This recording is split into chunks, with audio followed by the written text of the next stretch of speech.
Hello, Magic English 8 here. Thank you for watching my video clips. I hope that they are helping you develop your speaking skill. And I'm sure if you watch the video clips I put up and speak with them, I give you the opportunity to speak. You just pause my video and answer my questions or ask the question that I want you to do. If you practically involve in the process of learning, I'm sure that these video clips will do magic in improving your speaking.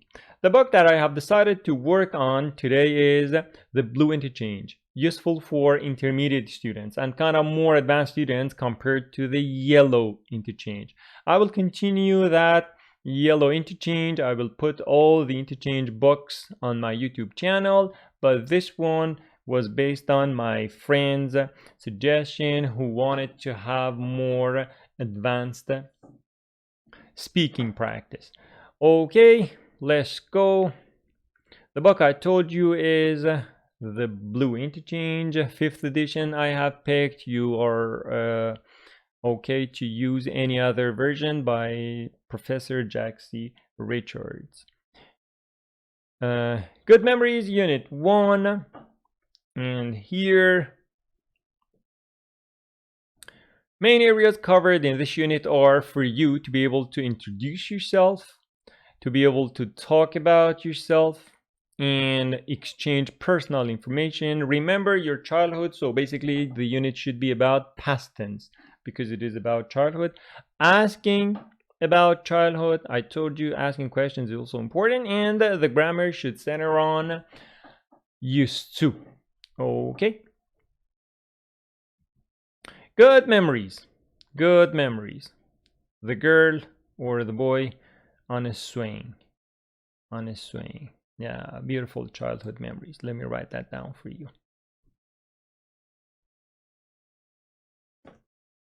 Swing as a noun, swing as a verb. Both of them are correct.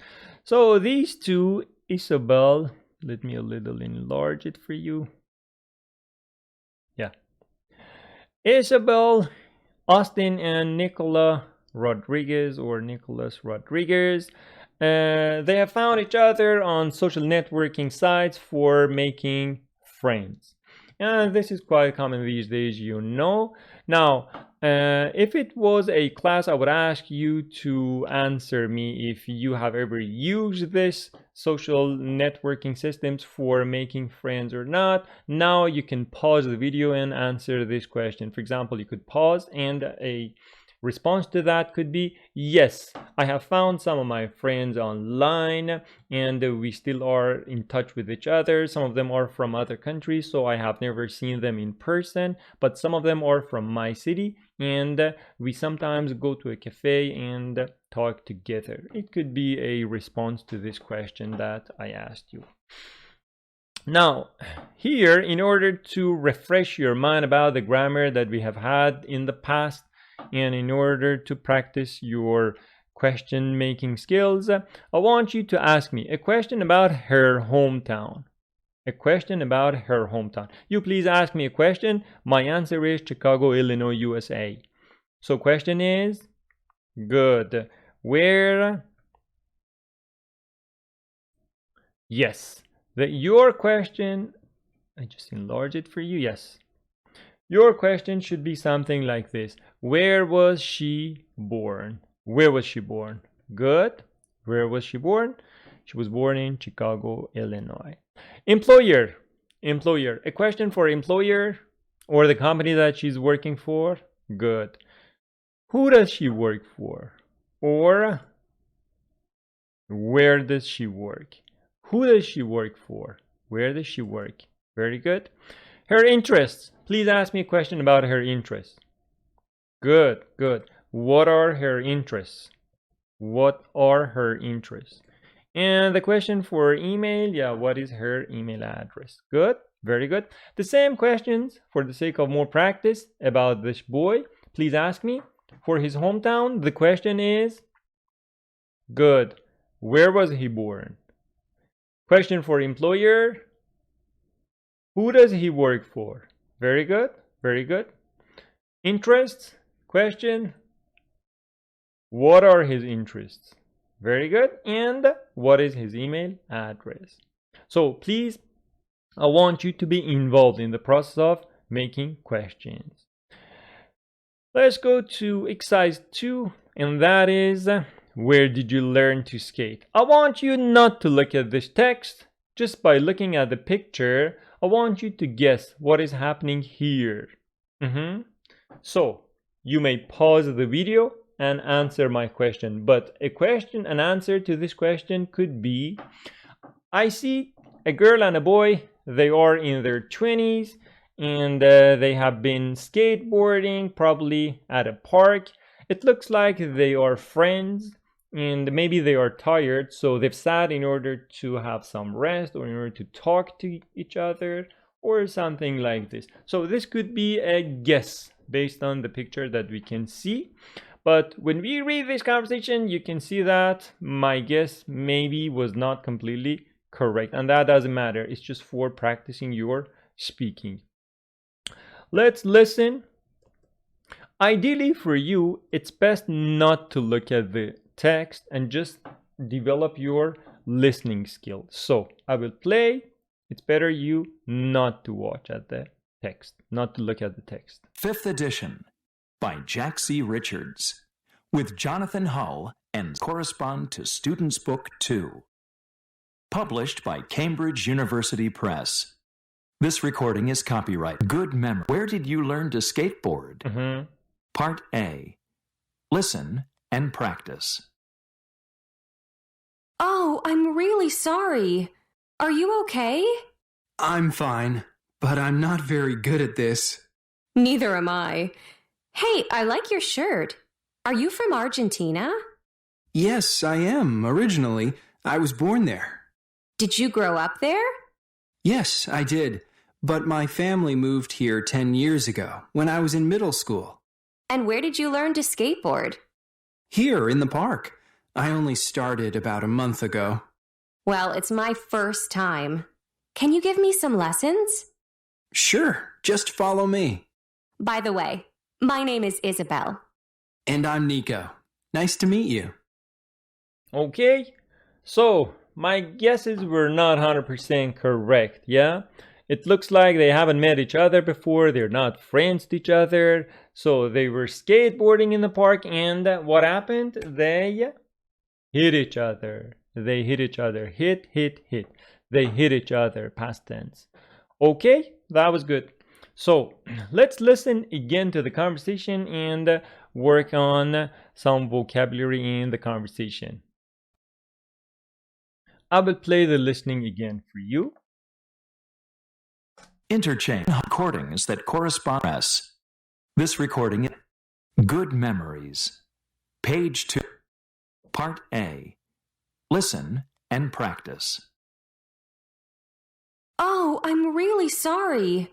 Are you okay?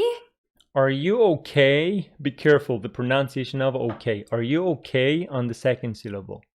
I'm fine, but I'm not very good at this. I'm not very good at this. I'm not very good at this. So, be good at something. Be good at something. For example, you can say, right now, it's good time for you to practice using this sentence in your speaking. I am good at, and after a preposition, at, you need a noun or a verb, ing. So I'm good at, for example, piano, or you could say, I'm good at playing the piano.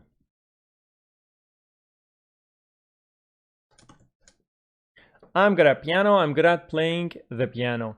Good at, noun, good at, verb, ing. Verb ing means a noun, because gerunds are again functioning as a noun, can function as a noun. Yes? Neither am I. Neither am I. I'm not good at it, neither am I. Hey, I like your shirt. Are you from Argentina? Yes, I am, originally. I was born there. Did you grow up there? So, I was born there. Did you grow up there? We will talk about it in our grammar focus part. Yes, I did. But my family moved here 10 years ago when I. Something important here. Did you grow up there? In short answer, please don't say, yes, I grew up there. Please say, yes, I did. Yes, I did. My family moved here 10 years ago. I was in middle school. When I was in middle school. So, middle school, you know what it means. But in order to have a structure of the school system, I have prepared some notes here for you. Kids at the age of 3 to 5 usually attend preschool or pre-kindergarten. Then it is kindergarten at the age of 5 or 6, and then the elementary school, the sweet time. Yeah, so grades maybe 1 to 5 or 1 to 6, depending on district, depending on the country. From country to country, they could be different. After that comes middle school, or what we know as junior high school. And that is usually grades 7, 8, 9, or it could be 6, 7, 8, 9. Following that is high school 9 to 12, which gives you a diploma.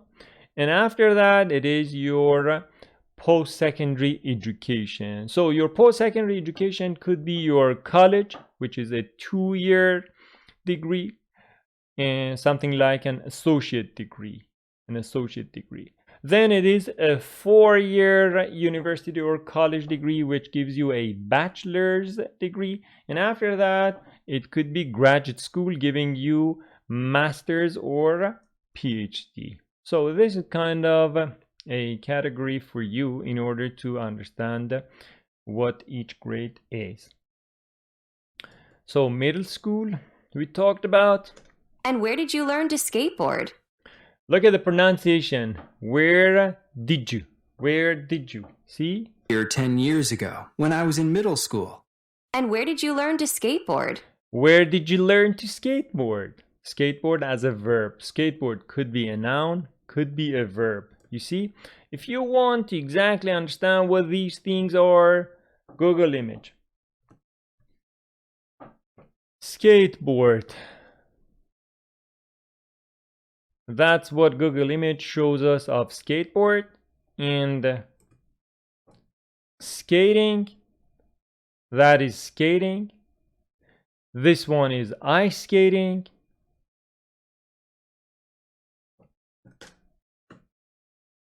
See?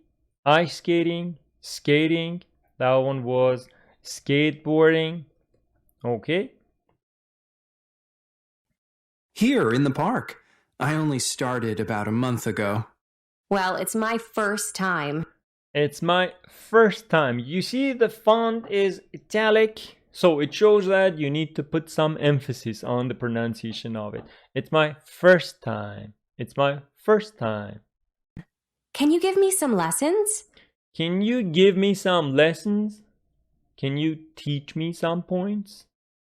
Sure, just follow me. Beautiful pronunciation. Sure, just follow me. By the way, my name is Isabel. And I'm Nico. Nice to meet you. Nice to meet you, nice to meet you too. I didn't find this conversation difficult. I think we covered most of the words in it, but in case you have any issues in any parts of this video or any question you got, please drop me a comment under the video and then I will answer you. The conversation here comes with a part B, the rest of the conversation. So there's no text to it. I want you to listen and see what are 2 more things that you can learn about Isabel. Okay? Listen, please. Page 2. Exercise 2. What are 2 more things you learn about Isabel? Hey, that was fun. Thanks for the lesson.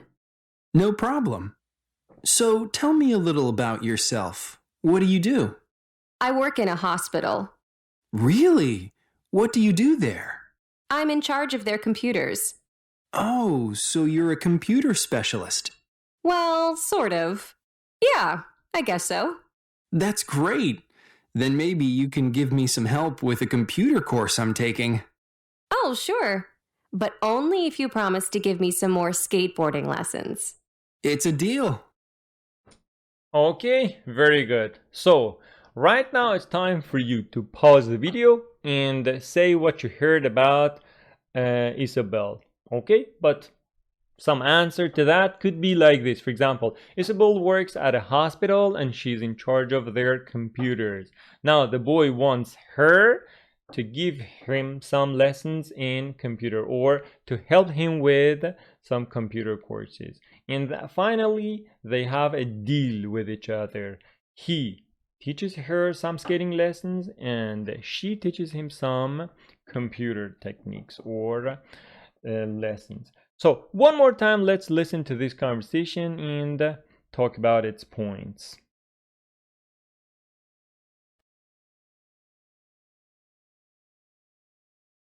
Page 2. The rest of the Hey, that was fun. Thanks for the lesson. No problem. Thanks for the lesson, no problem. So, the answer to thank you could be no problem. You are always using you're welcome, but it could also be no problem. Thank you. A goes. Thank you. And B goes no problem. Or you're welcome. Thank you, no problem. Thank you, you're welcome. Okay? So tell me a little about yourself. What do you do? I work in a hospital.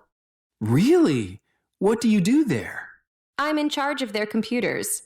I'm good. I'm in charge of their computers. Be in charge of something. Be in charge of something means to be responsible for something. To be responsible for something. I'm in charge of their computers. I'm responsible for their computers. Oh, so you're a computer specialist. Well, sort of. You're a computer specialist. Sort of. Kind of.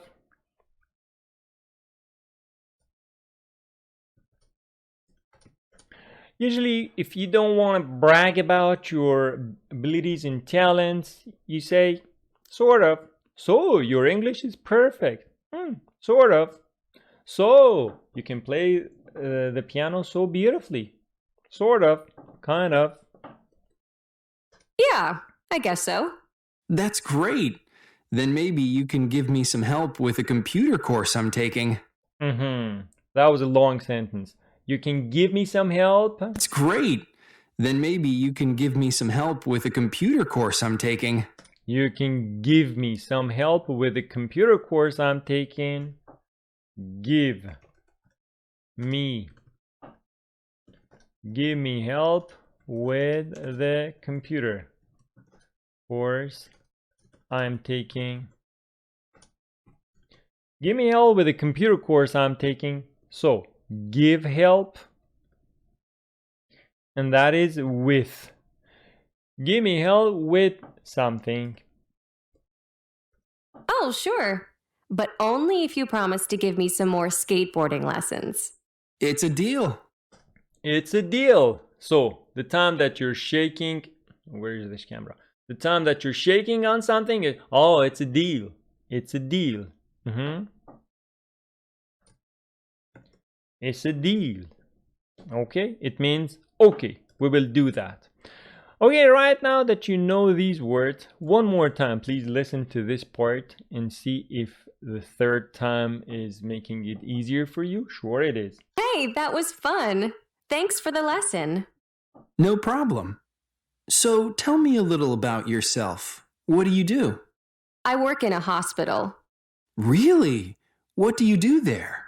I'm in charge of their computers. Oh, so you're a computer specialist. Well, sort of. Yeah, I guess so. That's great. Then maybe you can give me some help with a computer course I'm taking. Oh, sure. But only if you promise to give me some more skateboarding lessons. It's a deal. It's a deal. Okay, very good. So we talked about this conversation and we listened to the rest of the conversation. It was good. Now the follow-up questions in speaking part could be, for example, do you like to skateboard? And then you will answer, yes, I'd like it very much because it gives me the freedom of moving wherever I would like to. And traffic is not a question for me. Wherever I am stuck in the traffic, I can easily go to the sidewalk and just head for where I'm going. So for this reason, I like it.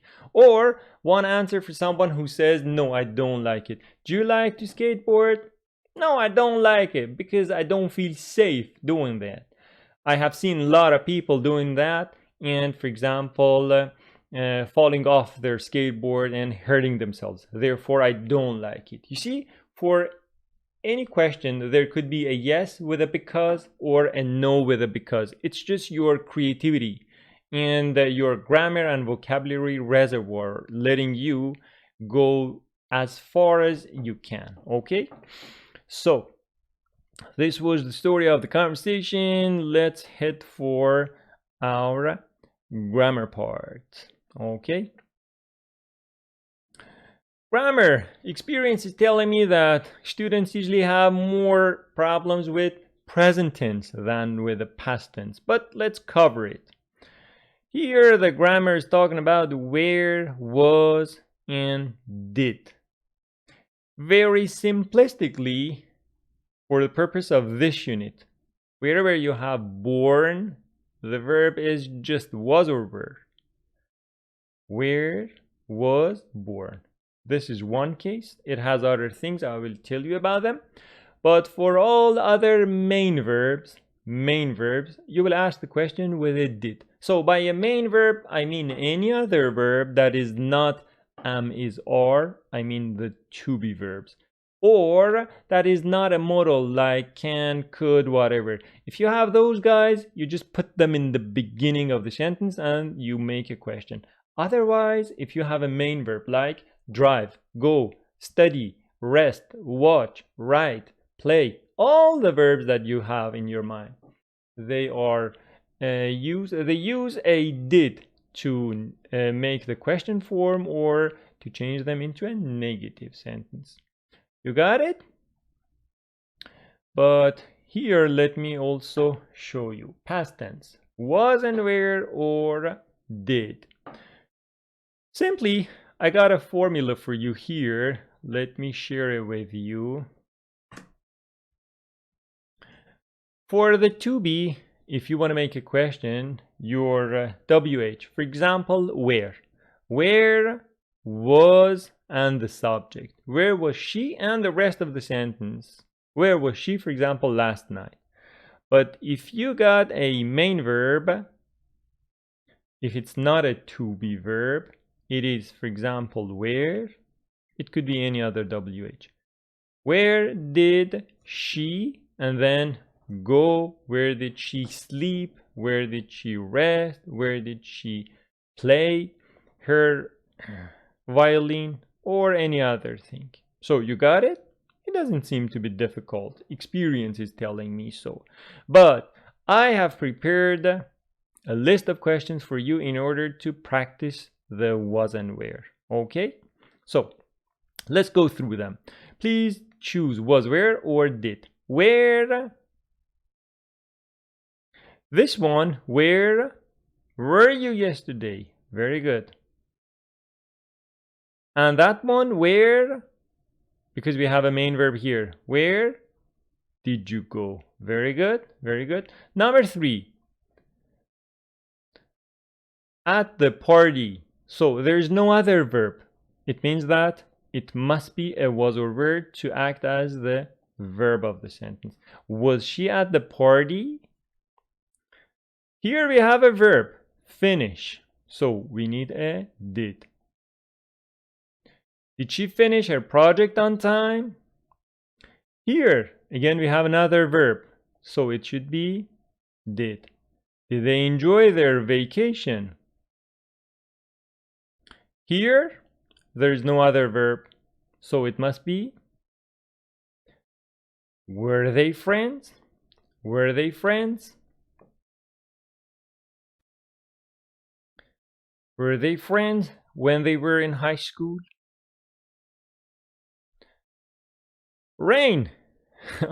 Usually it's a noun, but here it's a verb for you. So it must be did. Did it rain during your camping trip last summer? Did it rain? Where? There's no other verb, so where your last vacation where was? Where was your last vacation destination was? It's talking about to be. The movie as good as you expected. Again, to be. There's no other verb, so was the movie. This one, you meet, so it must be a did. Did you meet any interesting people at the conference? And these two questions, very useful. Where? Of course, where were you born? And then for grow up, where did you grow up? Good. So you got it? It's not hard. I know that it's not a difficult grammar point, but we talked about it.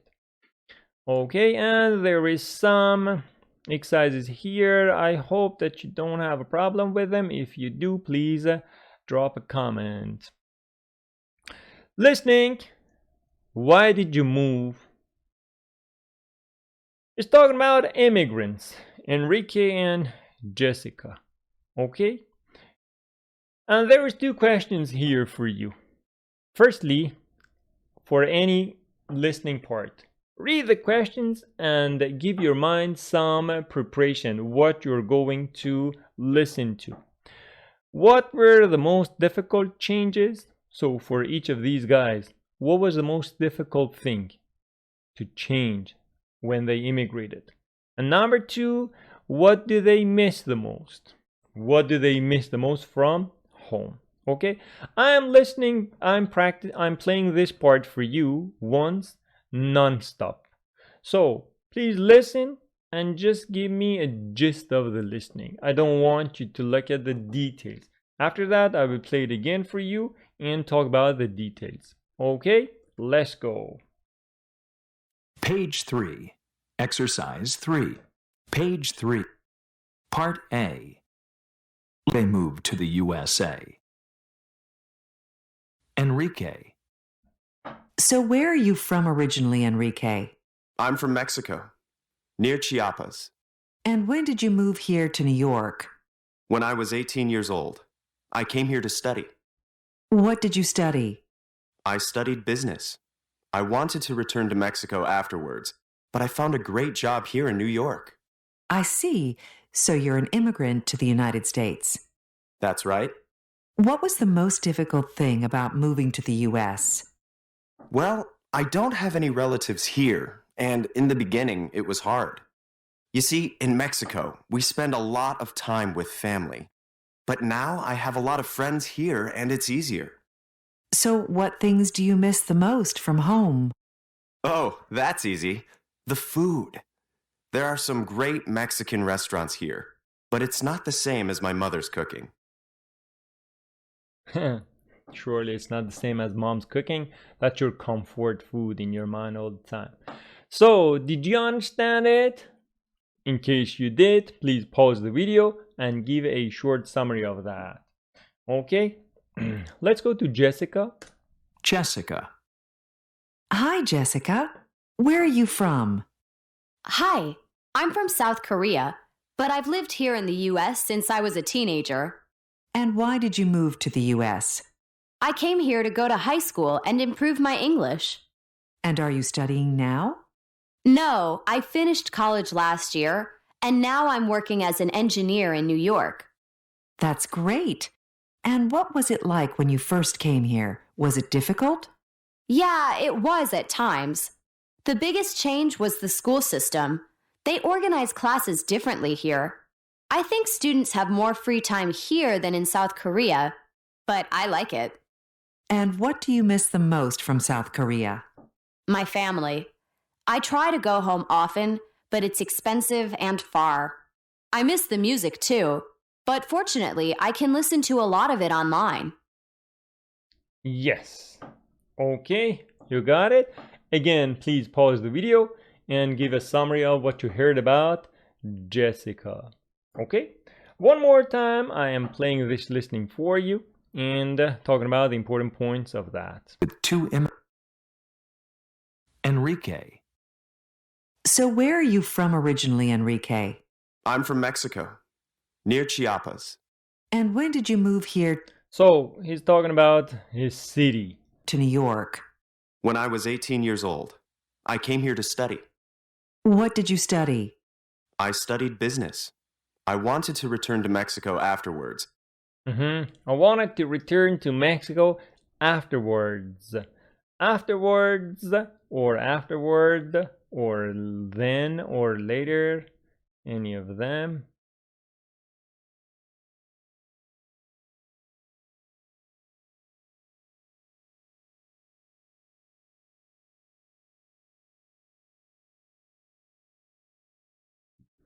Afterwards.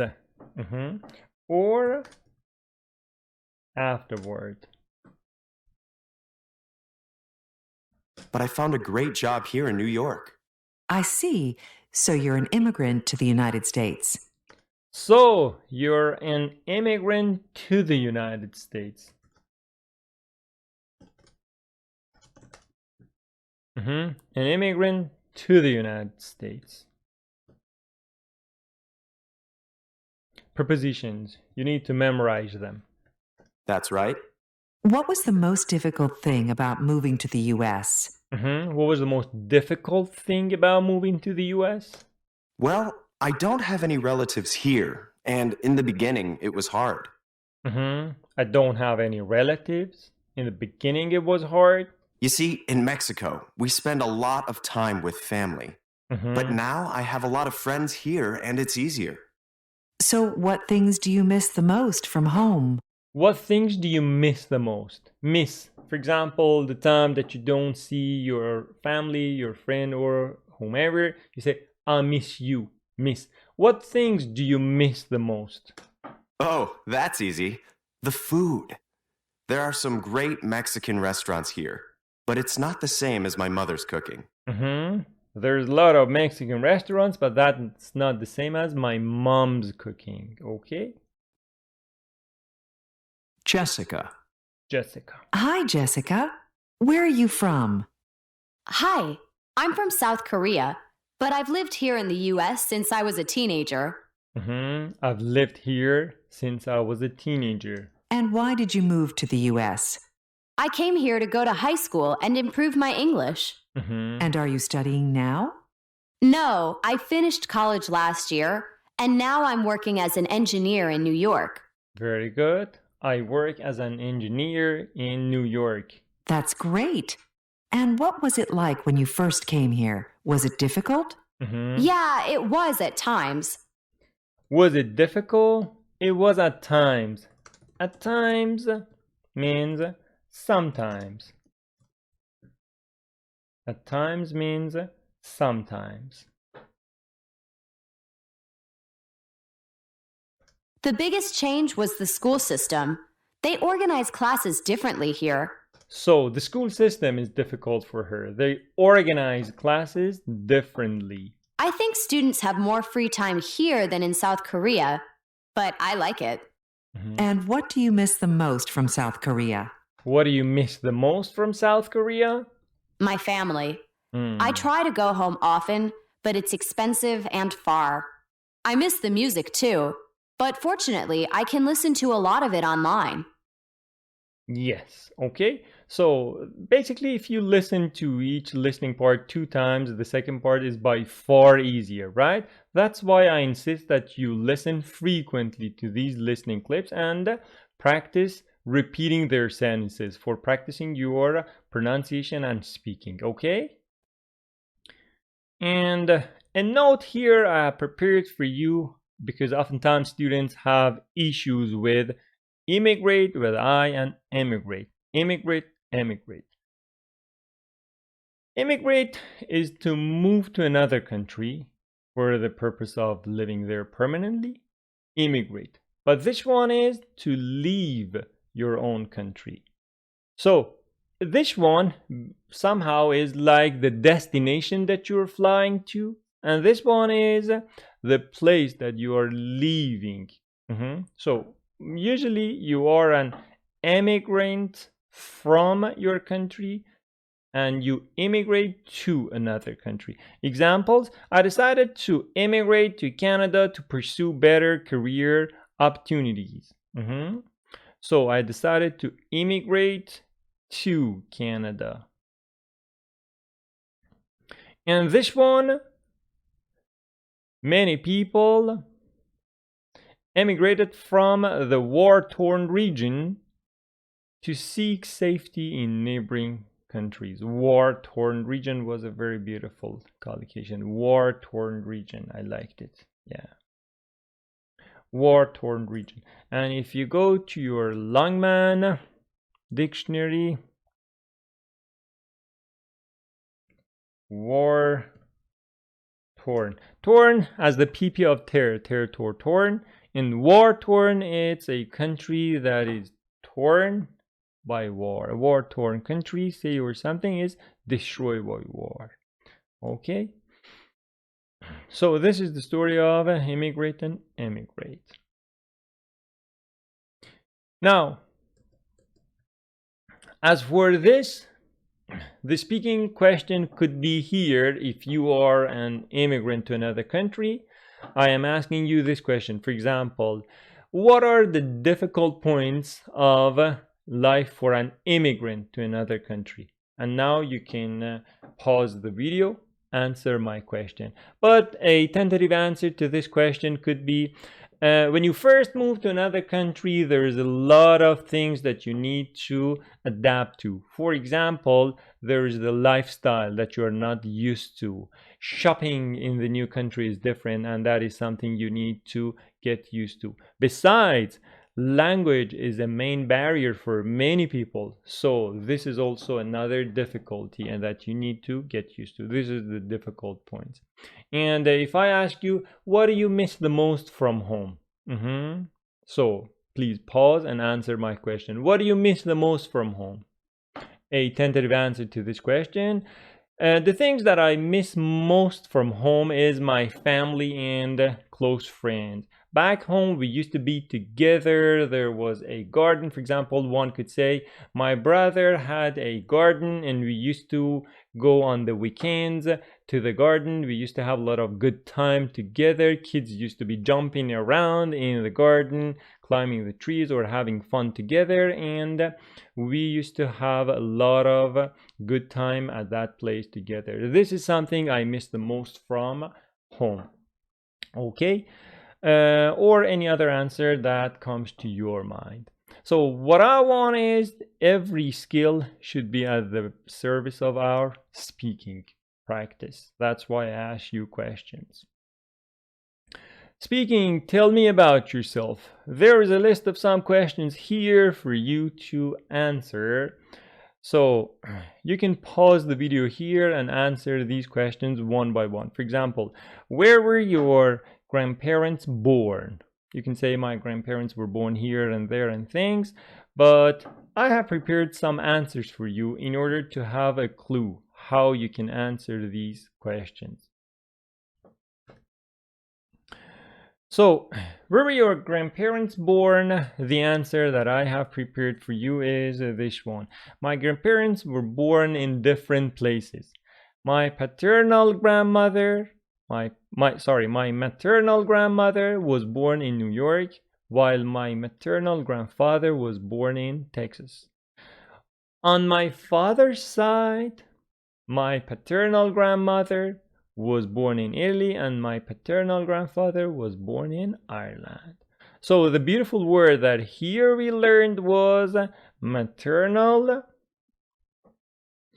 and paternal. And by that, we mean my grandmother from my mother's side. So you can use it, for example, for aunt. You can say, you're talking about your aunt, and I say, which aunt? You say, my maternal aunt. And that, I feel that you're talking about your mother's sister, or my paternal uncle. It means your father's brother. Okay? And this is also beautiful. On my father's side, on my mother's side. Another question. Where did they grow up, grandparents? So please pause the video and answer for yourself. And this is my answer to this question. They grew up in the same places that they were born. My maternal grandparents both grew up in the United States, while my paternal grandmother grew up in Italy and my paternal grandfather in Ireland. You can answer based on your family members.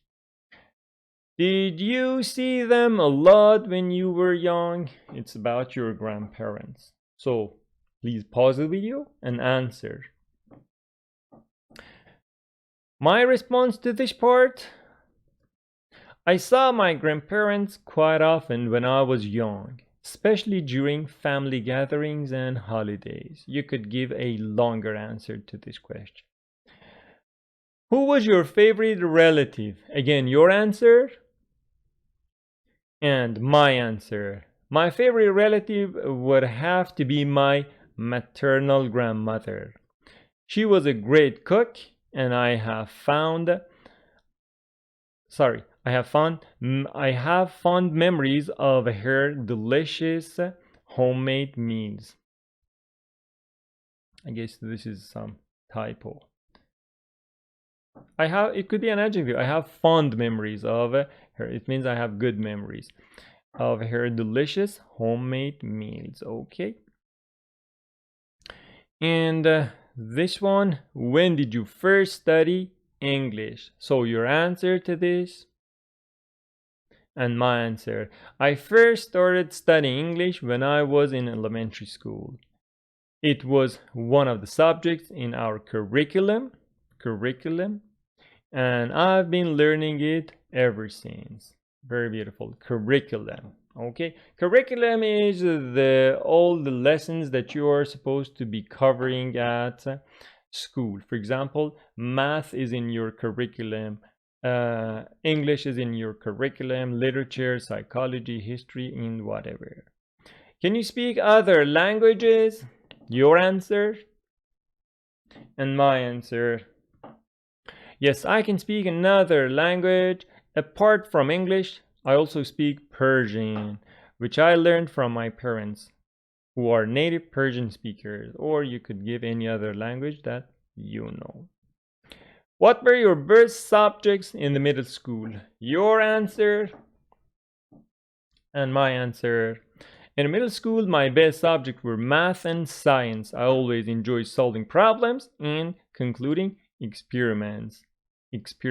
Conduct experiments or do experiments, perform experiments. Okay? And what subject didn't you like? Your answer and my answer. I didn't particularly like history. Why?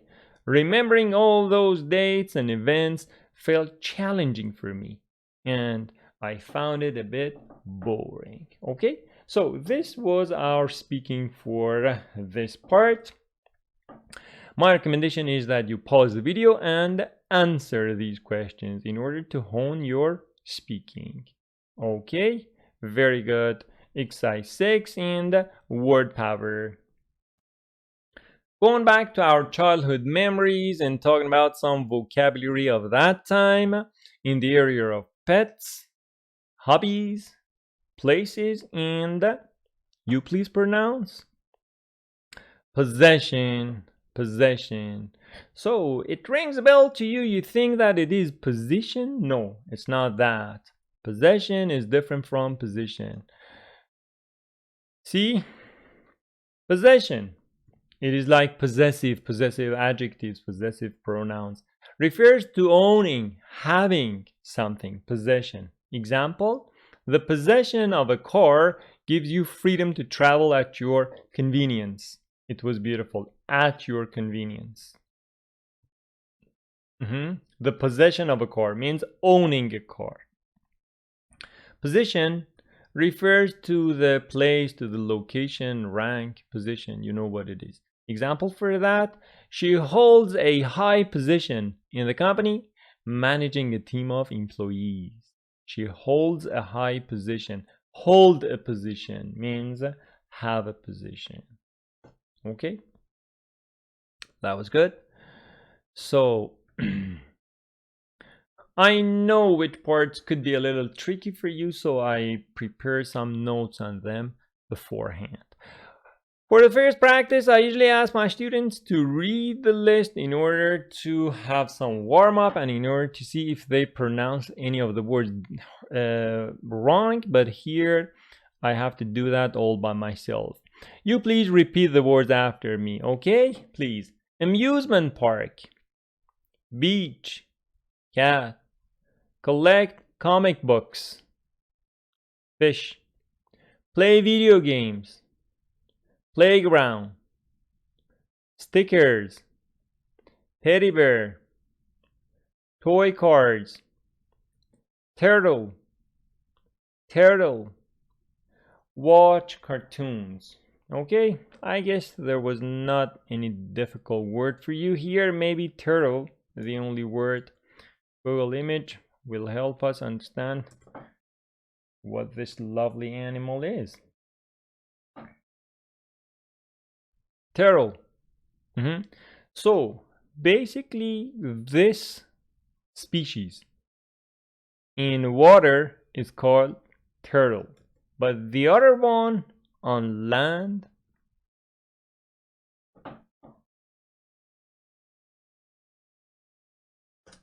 we got tortoise for the land version, and we got turtle for the marine part. Okay, tortoise and turtle.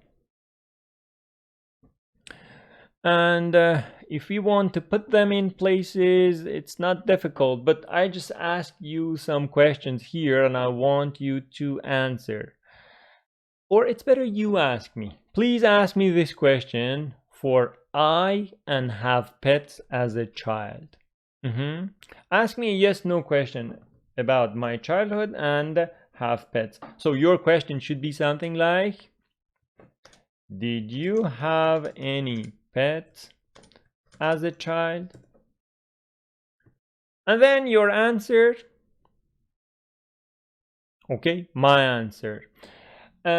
Yes, I used to keep some hens, roosters, and their chicks. It was very lovely in the yard because most of the time we had some leftover. We had some leftover from the lunch or dinner, and then we just gave them to the animals. This way we didn't waste food, and the animals would also grow and lay eggs for us. Lay eggs. The time that the hen gives you the egg, lay eggs. You could have your own answer to this part. Places. Please ask me about my favorite places in childhood. I want you to ask the question. So the question is, what was your favorite place as a child? Or when you were a child? What was your favorite place as a child? So your answer is, and my answer, my favorite place as a child was the playground in our neighborhood, because most of the time me and my friends would get together and go play there. There were a lot of slides. There were a lot of slides, swings, and seesaws.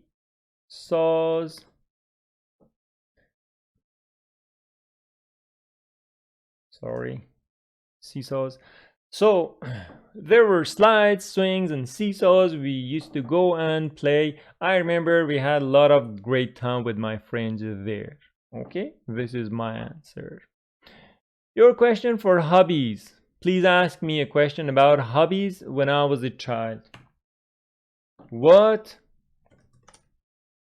For example, what was your hobby as a child, or what were your hobbies as a child? What were your hobbies as a child? Your answer. And my answer, my hobbies as a child was I used to collect some stamps. I don't know for what reason. There was a time in my childhood that most of the kids in our alley had developed some interest in stamp collecting, and I was not an exception. So we used to gather some money we raised from our parents, and then we would buy stamps. And usually in the evenings we would show our stamps or the new ones that we have found to each other. This was really beautiful and enjoyable for me as a child. Okay, the answer to the hobby. And possessions. Ask me a question for possessions, please. My favorite possessions or my precious possessions. Good. What was your precious, lovely, valuable, precious possession as a child? What was your precious possession as a child? Your answer, please. Good. And my answer, my precious possession as a child was my bike, because I used to go around anywhere with it, and it was like my companion everywhere I used to go. It was like my companion anywhere I used to go. So with my bike, I had a lot of good memories. I used to explore everywhere with my friends on our bikes. I have a lot of good memories from that time on my bike. Okay, so this is my favorite possession. You could also have your answers. Please pause the video and give your own versions of the answers. Okay, that will contribute to your speaking. Thank you very much. So I hope you're not tired by this time, talking all about our childhood and the past tense. I think it has given you a lot of good memories of that time. So let's keep going with perspectives. When I was a child, and that is the herald of our grammar used to. Okay, perspective. It says track 6. Page 5, exercise 7. Perspectives. When I was a kid. Part A. Listen to these statements about changes. Check those that are true about you. When I was a kid, I never used to play sports, but now I like to keep fit. Okay, does it apply to you? If yes, please pause the video and answer. If no, again, do the same thing. For example, when I was a kid, I never used to play sports. That's not applying to me. As a kid, I used to play a lot of sports, including soccer and basketball. Number 2. I used to go out with friends a lot, but now I don't have any free time. Does it apply to you? Your answer, please. And my answer, I used to go a lot with my friends. A lot. Okay. Yes, it exactly applies to me because these days I am busy with a lot of things I need to take care of. But as a child, I was carefree. I had all my after school time to be with my friends. Okay. Number 3. When I was younger, I didn't used to collect anything, but now I do. Your answer, please. And my answer, no, that's not me. As a child, I used to collect a lot of things, including stamps and some soccer player photos. But these days, I am too busy to collect anything. Number 4. I didn't used to be a good student, but now I love to study and learn new things. Your answer, please. And my answer. I need to confess that I was not a good student as a child because I was too naughty to study. Why would a child put his precious time on studying? I was naughty all the time, spending my time in the alley playing with my buddies. So, naughty as an adjective, and that means the kid who likes to play a lot and doesn't spend time on school things. Okay? I never used to follow politics, but now I read the news online every morning. Your answer, please. And my answer. In the past, I used to follow politics, but that is, I say, 15 years ago or so. These days, I am too busy to care about politics, and I know that that's just a bunch of lies. So why would I waste my precious time on politics and the news? I will spare the same time on playing with my kid. I spend the same time on reading a new book or watching a new movie. I used to be really neat and organized, but now I'm very messy. Your answer and my answer. No, for me, it's just the other way around. I used to be very messy as a child, and I was so messy, my father would call me the mayor of the messy city. That's what my father used to call me. He always called, because he was an army man and he was so disciplined and organized, he called me the mayor of the messy city. The mayor of the messy city, that's what my father used to call me. But these days, no, I am organized. I keep my things in their places. So we learn here that messy is the opposite of neat. Messy, neat. The positive feature, the negative trait. And the last one. I used to care a lot about my appearance. Now I'm too busy to care about how I look. Your answer, please. And my answer. In the past, I cared a lot about my appearance because that is the time that you're growing up, and usually appearance in your teenage time is of utmost importance to you. But as you grow, other things become more important to you. So these days, it's not that I am too busy. These days, other things are more important to me, including, for example, reading a book, including something else. Okay, so I kind of try to double this exercise as a means to develop your speaking. I hope that you have paused the video and spoken with it. Okay? And our grammar, which is not difficult right now, it's about past tense, used to. So we use used to in order to talk about past events that are not happening anymore. How?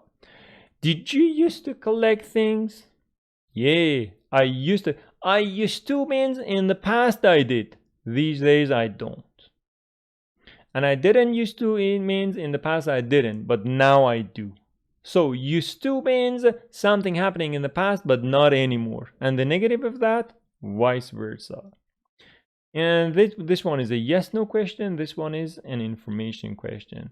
What sports did you used to play? I used to play baseball. It means now I don't. I never used to play any sports. It means in the past I didn't, but now I do.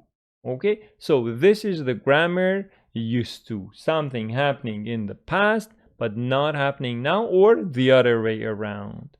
And if you look at this exercise, did you used to have any pets when you were a kid? Yes, I used to have a white cat named Snowball. Did you and your classmate used to play together after school? No, we used to play during the week. We used to study a lot. What music did you used to listen to? I used to listen to rock a lot. Actually, I still do. And what hobbies did you used to have when you were little? I used to have a negative. I didn't used to have any hobbies, but now I play chess every week. Okay, so this is kind of a touch on used to, but here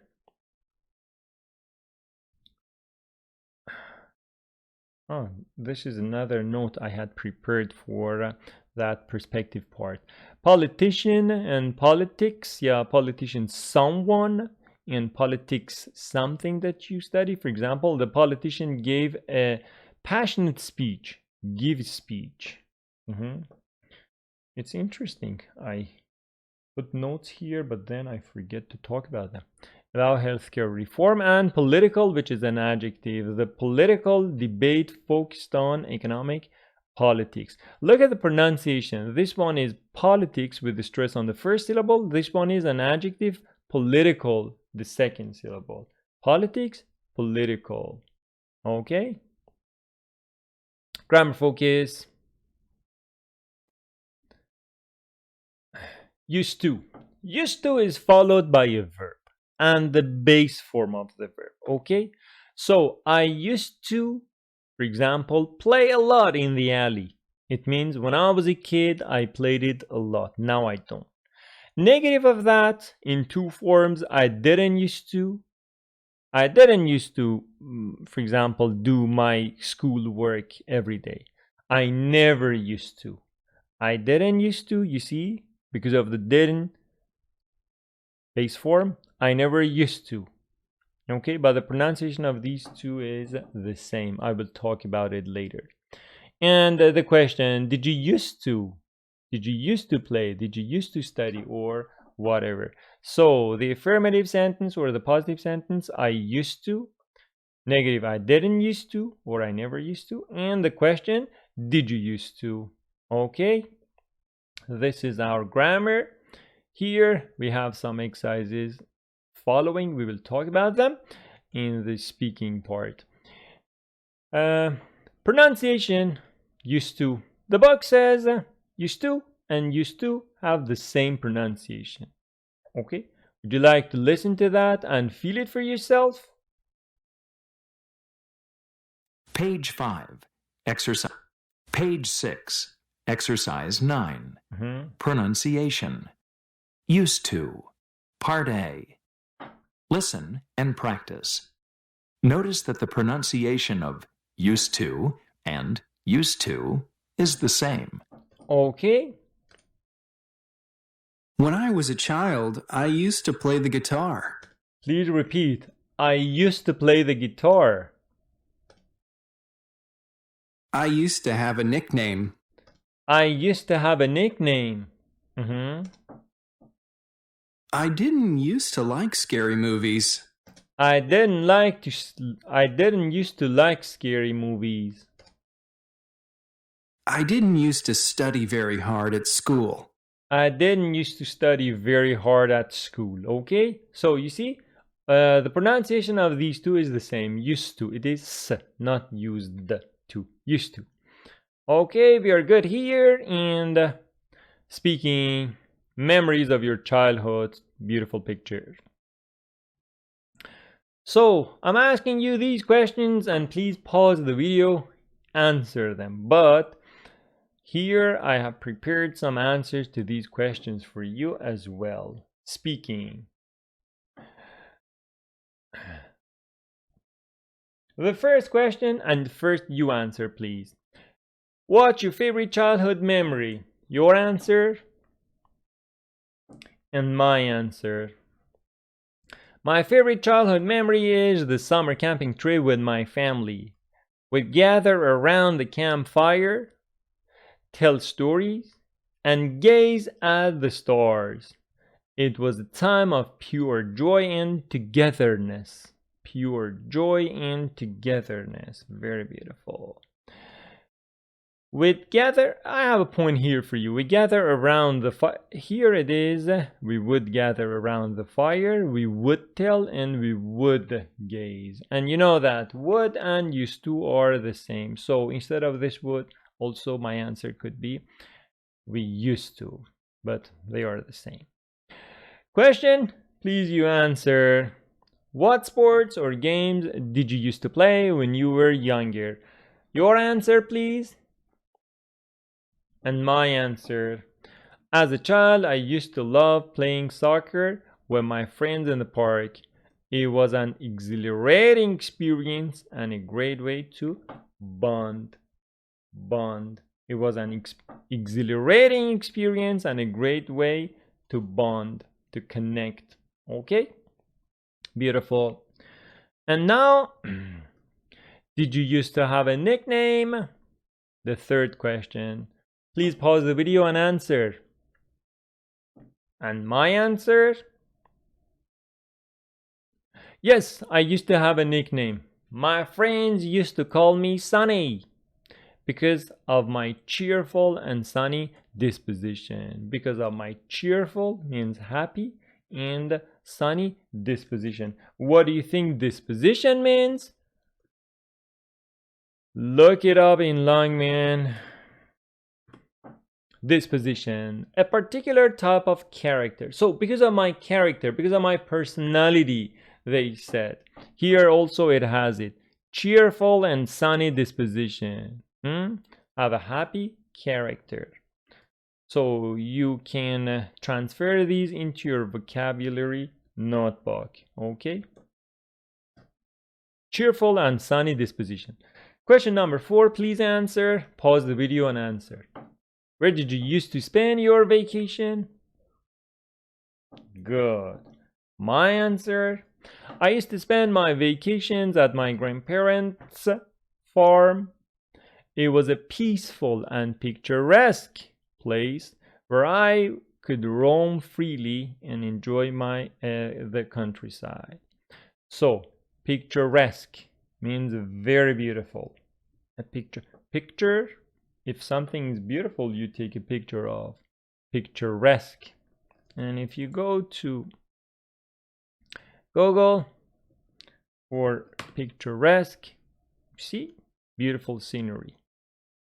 Picturesque place, and I could roam freely. So wander, walk, go everywhere, roam. And question number 5. Is your taste in food different now compared to the time you were a child? Your answer, please. And my answer, yes, my taste in food has evolved. Evolution, get better, changed. As a child, I had a sweet tooth, but now I appreciate a wider range of flavors, including sour and spicy dishes. Okay? So, my taste has evolved. This was beautiful. As a child, I had a sweet tooth. So, idiom, sweet tooth. Someone who likes having sweet things is called I have a sweet tooth, or he has a sweet tooth, whatever. I appreciate a wide range of. This is also beautiful. Transfer it into your vocabulary notebook. A wide range of flavors, including sour and spicy dishes. Okay, the speaking part of the book also finished. Writing, we used to have a lot of fun.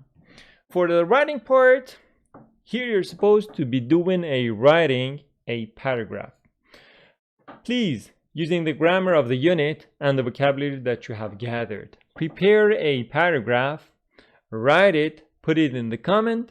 I will read and leave comments on that. Is that good? Okay, that's a deal. But I have here prepared a paragraph for you to read and see what's it like. It kind of gives you some information how you can develop a paragraph. Okay, it says, when I was a child, I used to have a remarkable sense of adventure.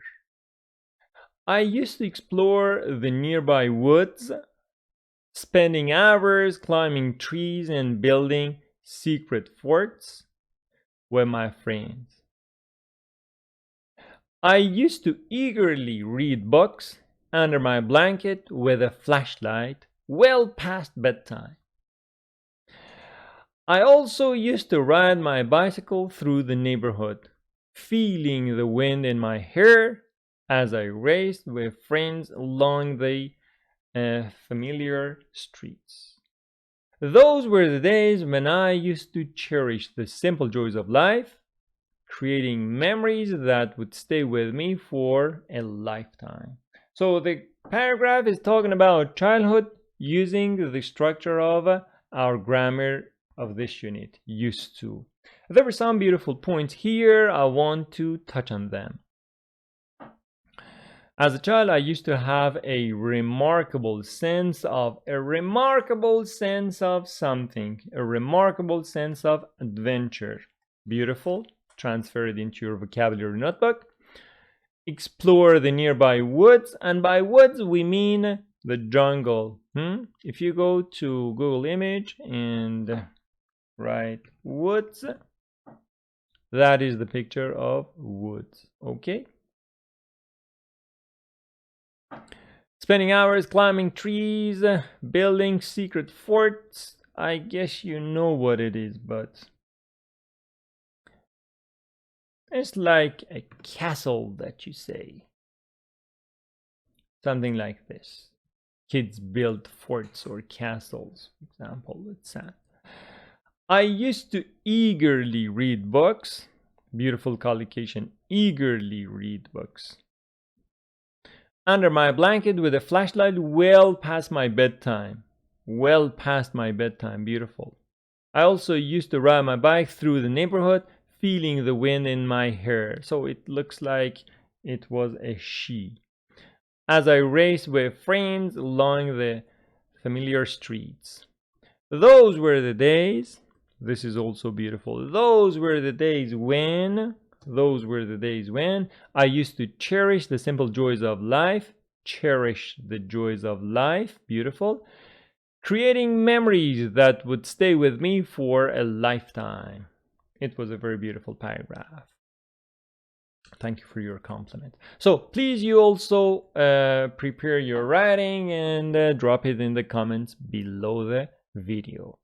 Okay, and the unit finished. Finally, reading about Frida Kahlo, the artist, Mexican artist. Okay, so I have typed this here in order to have an easier time reading it. A Life in Painting, the Frida Kahlo story. Let's read it once and see what it is. The Mexican painter Frida Kahlo, 1907 to 1954, was both a talented artist and a woman of great courage. Her paintings tell an amazing story of tragedy and hope. Okay, so maybe the good word here was courage, and tragedy is not difficult, a sad story. At the age of 6, Kahlo developed polio, and she spent 9 months in bed. So, developed polio. What is polio? That is a health problem for kids. If I go here for the word polio, see, this is polio. And maybe they are not vaccinated or what. But the beautiful point for me here was develop. She developed polio. Develop, for example, you're watching this video in order to improve your speaking, in order to develop your English skills. But what does develop here mean? Let's go to Longman and see, maybe it's got another meaning. That's how you look for the meaning of the words. For example, here in the context of health problems and things, develop. Meaning 1, grow, no. Meaning 2, ideas, no. Meaning 3, feeling. Meaning 4, skill. Meaning 5, disease. That is the meaning we are looking for, disease. If you develop a disease or illness, or if it develops, you start to have it. So, develop polio means have polio. Some alcoholics develop liver disease. Oh, develop liver disease means they will have liver disease. Yeah. And pneumonia can develop very quickly. Pneumonia can develop very quickly. Can occur, can come, can proceed, something like that. So Carlo developed polio. Carlo came down with polio or had polio, and she spent 9 months in bed. The illness, that illness, even if you don't know the meaning of polio, here the author is telling you that polio is an illness. The illness damaged her right leg forever, lifetime. So forever means lifetime. Most girls didn't used to play sports back then, but Carlo played soccer and took up boxing. Took up boxing, take up. Take up. So what does take up mean? Because it says take up boxing, we should go, for example, for take something up. And Lyman Dictionary says take something up. Okay, didn't give me the thing I was looking for, so I will go for take up and then see what it gives us. Take up. Take something up here. Take something up, to become interested in a new activity and spend time doing it. So, or to start a new job and have new responsibilities. I think that one is better. Roger took painting up for a while, but soon lost interest. Took up painting or took painting up. It means started, became interested and started that. So here we have took up boxing means started boxing.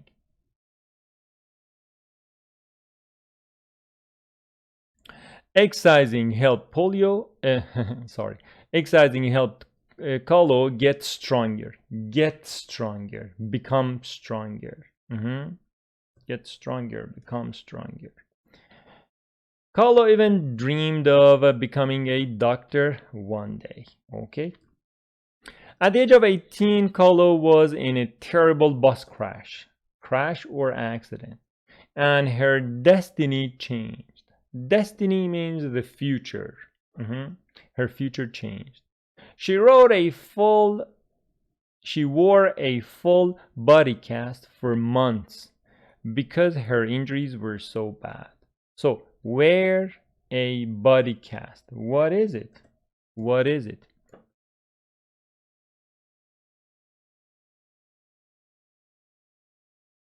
Oh, unfortunate. So if you break a part of your body, for example, if you, God forbid, break your leg, then you have to wear a cast. This is cast. So she wore a full body cast for months because her injuries were so bad. But again, Carlo refused to give up. Interesting. Give up means submit, means quit, means put aside, means not continue. So Carlo was persistent. She did not give up. She continued. She entertained herself by painting self-portraits. Portrait means the painting of face. Self-portrait means to draw yourself as an artist. I paint myself, this is what she says. That's why it is in quotation mark. I paint myself because I'm often alone. And because I am the subject I know best. That's what Frida Kahlo says. Kahlo suffered from very bad health the rest of her life. But she continued to paint. Other artists began to recognize her talent, an unusual achievement for a woman at the time. Achievement. So achievement is a success, is something you gain, and that is remarkable. Okay, an unusual achievement. In 1929, she married famous Mexican painter Diego Rivera, but their marriage was troubled. So we can say a troubled marriage. A troubled marriage. Kahlo once said, again her sentence, so in quotation, there have been two There have been two great accidents in my life, the bus and the other one. She says Diego was by far the worst. So even Diego was worse than that bus accident or bus crash. By far means very much. Very much means a lot intensifier. Carlo became pregnant 3 times. Unfortunately, because of her injuries from the bus accident and her generally poor health, none of the babies survived childbirth. None of the babies survived. So child mortality. She experienced child mortality as well. This sadness almost destroyed Carlo. Her paintings often show a broken woman, both in heart and body. When she traveled, Carlo always attracted attention. Look at this sentence, it's very beautiful. Sometimes, instead of bringing the noun first and then bringing the pronoun, you can reverse it. Instead of saying, when Carlo traveled, she always attracted. When she traveled, Carlo always attracted attention. I'm giving you this point for your writing. It makes your writing more beautiful. Those who are seeking to write in IELTS or TOEFL exams, I say. She dressed in long traditional Mexican skirts, wore her hair in long braids, and let her thick eyebrows grow naturally.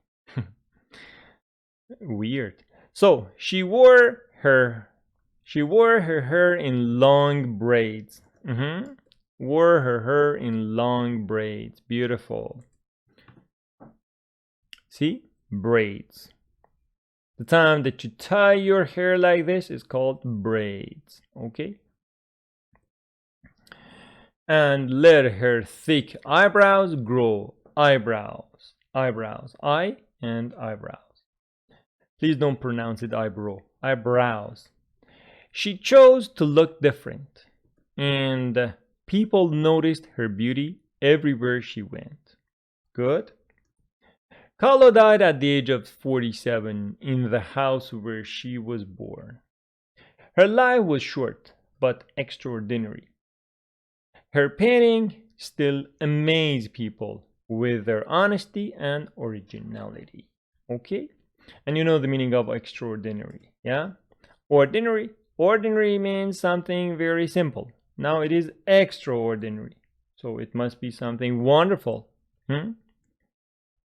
Extraordinary. Extraordinary. Or British? Extraordinary. Yes. Okay. It's extraordinary that... It's extraordinary that he should make exactly the same mistake again. Yeah. Extraordinary. And the reading finished. Yeah, some words like tragedy, for example, or polio that I talked about, cast, troubled, a troubled marriage, for example. Carlo's marriage to Diego Rivera was troubled with many challenges. Okay, now something good that you can do in order again to practice your speaking is to give a summary of this reading.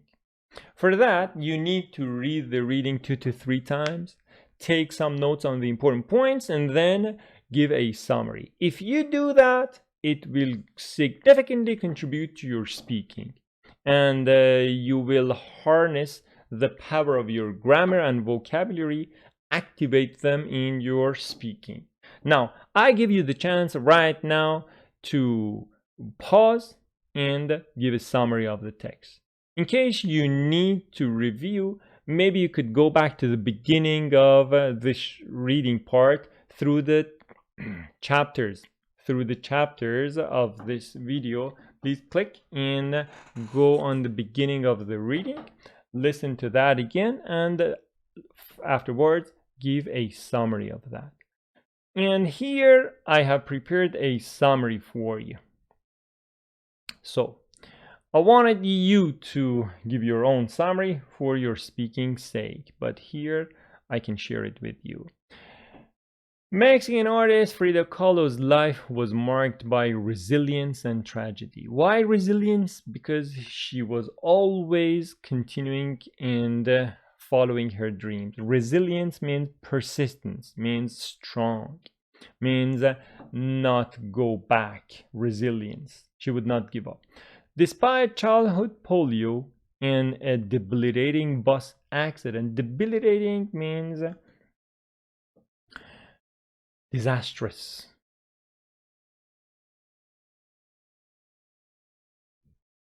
Debilitate. Debilitate. And the adjective for that, debilitating. This one, a debilitating disease. A debilitating disease. So beautiful collocation. Please memorize it. Yeah. She pursued painting. She followed painting and self-portraits as a way to cope with her physical and emotional pain. Cope with, deal with. Her marriage to Diego Her marriage to Diego Rivera was a disaster, and her 3 pregnancies ended tragically. Carlo's distinctive appearance, because of that braids and eyebrows, and unique artwork gained recognition, drew attention, making her an exceptional figure. Figure means person. She passed away at 47, leaving behind a legacy of remarkable, honest, and original painting that continue to captivate and inspire. It was a very beautiful summary. Not because I did it, because it was really beautiful. She passed away at 47, leaving behind a legacy, heritage of remarkable, wonderful, and honest, original paintings that continue to captivate, capture attentions, and inspire or give hopes to others. Okay, this was a summary of the reading, just 85 words, beautiful. And also I have a simpler version of this summary because that one had lots of difficult words. So this is something more student version of that reading. So the simplified summary is Frida Kahlo, a Mexican artist, faced tough times.